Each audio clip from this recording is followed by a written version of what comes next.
Hi hello welcome back to our channel. ఈ రోజు మనం మన కిచెన్ లో బోటి గోంగూర కర్రీ ఎలా ప్రిపేర్ చేయాలో చూసేద్దాం.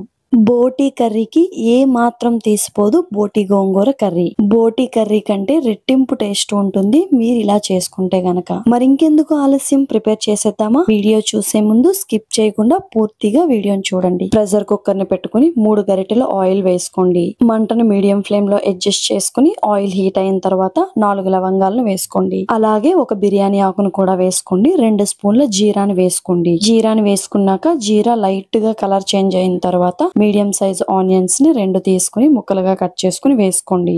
ఆనియన్స్ ని మరీ చిన్నగా తరగనక్కర్లేదు, మీడియం సైజ్ లో తరుక్కున్నా సరిపోతుంది. ఆనియన్స్ వేసుకున్నాం కదా, ఒక్కసారి కలుపుకుని మూత పెట్టుకుని ఒక 30 సెకండ్స్ మీడియం ఫ్లేమ్ లోనే మగ్గనివ్వండి.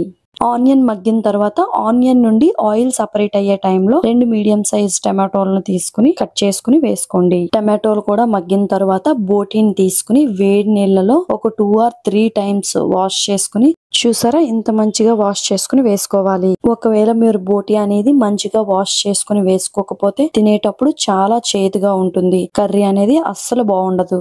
అందుకని మంచిగా వాష్ చేసుకుని వేసుకోండి. బోటి వేసుకున్నాక ఒక్కసారి కలుపుకొని దానిలోకి 1 టేబుల్ స్పూన్ పసుపు, అలాగే రుచికి సరిపోయేంత ఉప్పుని కూడా వేసుకోండి.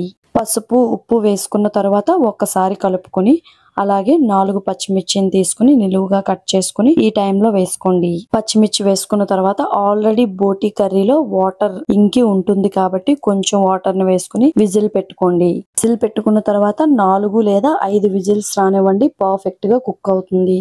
విజిల్ వచ్చేలోపు ఒక కడాయి పెట్టుకుని మంచిగా వాష్ చేసి పెట్టుకున్న గోంగూరను వేసుకోండి. తర్వాత గోంగూరలో ఒక 1/2 కప్పు వాటర్ ని వేసుకుని ఉడికించుకోండి. గోంగూర మొత్తం వాటర్ లేకుండా దగ్గరగా కుక్ అయ్యేంత వరకు కుక్ చేసుకోండి.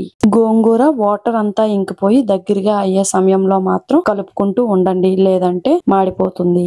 ఇలా అయిన తర్వాత మిక్సీ వేసుకుంటే వేసుకోండి, లేదంటే అలా వేసుకున్నా పర్వాలేదు. చూసారా, బోటి కూడా కొంచెం కూడా వాటర్ లేకుండా పర్ఫెక్ట్ గా అయింది. ఒకవేళ మీకు వాటర్ ఉంటే గనుక అలాగే స్టవ్ పై పెట్టుకుని 30 సెకండ్స్ అనేది కుక్ చేసుకోండి, వాటర్ ఇంకేంత వరకు. నాకు వాటర్ లేదు కాబట్టి ఈ టైంలోనే గోంగూర అనేది వేసుకుంటున్నా.